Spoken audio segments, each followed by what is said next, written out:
Voilà, nous allons pratiquement vers la fin de cette émission. Nous allons conclure donc par les défis qui attendent les prochains élus locaux. Franck Kinivo.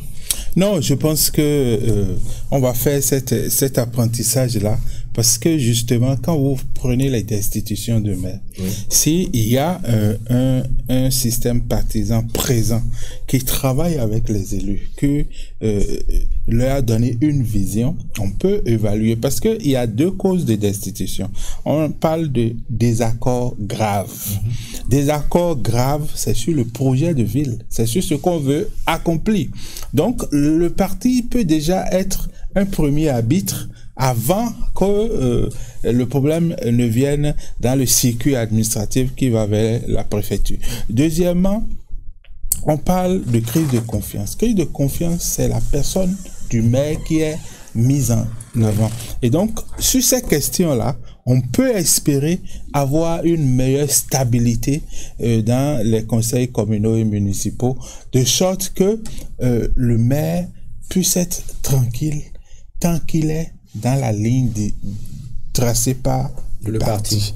Et j'ai vu des partis proposer de travailler en synergie avec tous les élus de toutes les communes qu'ils vont contrôler. Ça, c'est extrêmement important.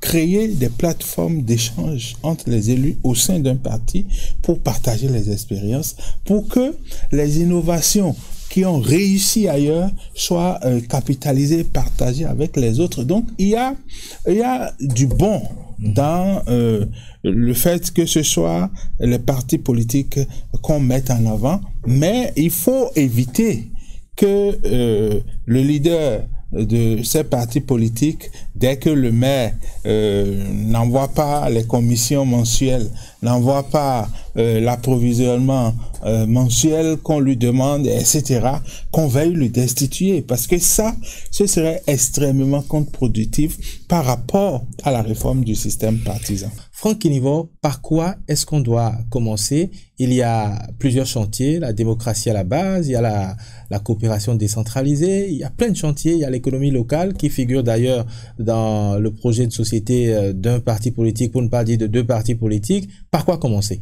Moi, je pense que le défi majeur de cette mandature, c'est l'économie locale, le développement économique de nos collectivités territoriales. Depuis 2003, nous nous sommes focalisés sur la démocratie locale, la gouvernance locale. On a fait des progrès importants qu'il faut consolider, qu'il faut renforcer. Je suis totalement d'accord qu'il faut améliorer la démocratie locale et ne pas se focaliser sur la participation citoyenne, la reddition des comptes. Non, la démocratie locale, c'est participer à la prise de décision, c'est suivre la mise en œuvre et recevoir la reddition des comptes. Donc, il faut agir sur les trois éléments de la démocratie locale. Mais l'urgence, pour moi, c'est l'économie locale. Je pense que le vote, tel que le vote s'oriente, les populations sont en train de prendre le gouvernement au mot. Le gouvernement est en train de rentrer dans un engagement pour le développement local et les gens ont voté pour les partis proches du gouvernement en se disant le gouvernement va venir comme l'un des principaux partenaires de la commune pour développer l'économie locale. Ça, c'est important. L'économie locale, c'est aussi le secteur privé. Il faut travailler avec le secteur privé. Il y a beaucoup de capitaux qui dorment au Bénin, qui sont en épargne dans les banques et autres, qui sont des dépôts à terme et autres, qu'on peut investir dans l'économie locale. Il y a beaucoup de ressources qui existent au niveau de l'agenda 2030, au niveau des fonds climat, la coopération décentralisée. Donc, il faut mobiliser tout cela. Mais pour moi, pour que la commune puisse atteindre ses objectifs, il faut reformer les deux organes de la commune. Quand je prends le conseil communal, par exemple, il faut en faire un rôle de démocratie. Alors, justement, vous allez développer ça encore plus tout à l'heure, mais comment faire du conseil communal un haut lieu de démocratie quand tous les projets seront pilotés par les partis depuis le haut? Non. Est-ce que ça ne risque pas de compromettre la démocratie à la base? Pas du tout. Non, pas du tout. Parce que lorsqu'on demande qu'il y ait débat au niveau du conseil, c'est qu'il y a discussion. sur des sujets donnés avec les citoyens, on doit échanger. Il faut que les élus puissent prendre la parole. C'est pourquoi, tout à l'heure, vous avez demandé si on a trouvé vraiment le profil adéquat pour les gens pour aller débattre des questions de la cité. S'ils ont le profil, c'est qu'il y aura débat. Et puis, vous avez les sessions sont ouvertes. Les populations peuvent venir écouter. Et l'expert a parlé tout à l'heure, n'est-ce pas, de démocratie locale. Donc, tout cela doit avoir lieu. Donc, s'il y a un débat, s'il y a une discussion, les gens seront intéressés. Et n'oubliez pas, il me semble qu'un des candidats, je ne me rappelle plus, qui a quand même, en ce qui concerne la démocratie locale, une vision qui va émerveiller s'il arrive à mettre ça en œuvre pour ce qui concerne nos centres urbains. Eh bien, il y aura véritablement une démocratie où les gens vont vraiment échanger, où il y aura un débat, il y aura une radio municipale qui aura à animer ces questions-là dans tous les arrondissements. Je pense que... Est-ce qu'on a besoin de tout ça véritablement pour savoir de quoi est-ce que nos communes ont besoin? Non, mais tout le monde connaît les problèmes. Parce que nous avons déjà les PDC, les plans de développement communaux, parce que au-delà de tout, on a projeté les visions jusqu'à 2030. Et quand on a fini de projeter cela, il faut maintenant les animer, il faut les concrétiser. Donc, on sait tous les problèmes de nos communes, nous le savons déjà. Il y a Franck Nivo qui a travaillé pratiquement sur toutes nos communes. Il sait très bien qu'on connaît les problèmes. Maintenant, ce dont on a besoin, ce sont les solutions. Et vous avez dit tout à l'heure quels sont les défis majeurs. J'en trouve trois. Très rapidement. Oui, l'économie locale. Oui, l'économie locale, premièrement. Mais il faut d'abord commencer par la propriété Justement. Et la ponctualité. Il faut commencer à gérer le temps. Comment on gère le temps dans la commune? Parce que nous avions tendance à banaliser le temps. Et là, c'est le philosophe qui parle. On banalise le temps. Les rendez-vous, ça ne se tient pas. Il faut commencer par donner aux citoyens la capacité de gérer le temps. Le temps, même pour essayer en justice, il y a un temps. Bien pour sûr. Tout faire, il y a un temps. Bien sûr. Donc, un temps même pour balayer nos artères avant d'aller au boulot, parce qu'il ne sert à rien de commencer à balayer les artères pendant que les citoyens sont en train de vaquer à leurs préoccupations. Donc, la question du temps, de l'agenda, de la discipline et de la méthode, il faut commencer. Et surtout, ce qui me tient encore, c'est l'environnement, les poumons verts.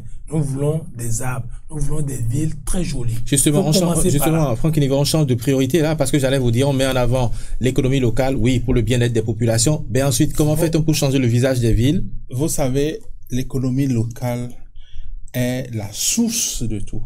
Aujourd'hui, pour les investissements, les communes dépendent essentiellement des fonds FADEC, donc de l'État et des partenaires.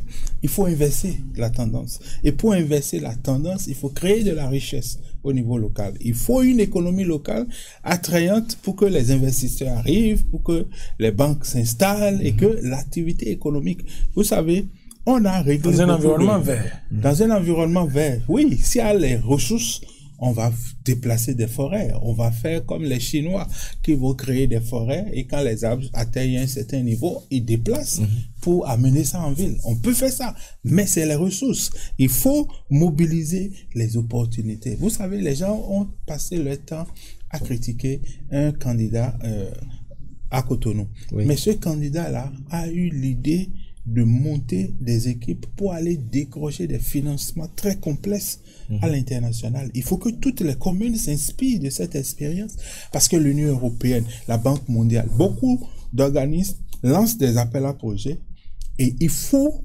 des intellectuels, des cadres d'un certain profil pour monter les dossiers. Donc les communes qui n'ont pas pu accéder à ces fonds-là, c'est parce que ces communes-là n'ont pas les ressources. Donc, il faut travailler. Si l'économie locale émerge, si vous identifiez les opportunités, les potentialités de votre commune et vous investissez dedans, ça crée la richesse et les zones rurales vont diminuer.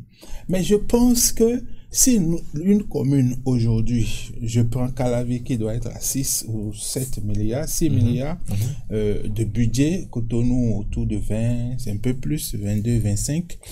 Si une commune arrive à doubler son budget, par exemple, vous voyez toutes les marges d'investissement, on peut investir dans l'environnement, on peut investir dans le social, on peut aider les entrepreneurs et autres. Donc, l'économie locale est la base de tout.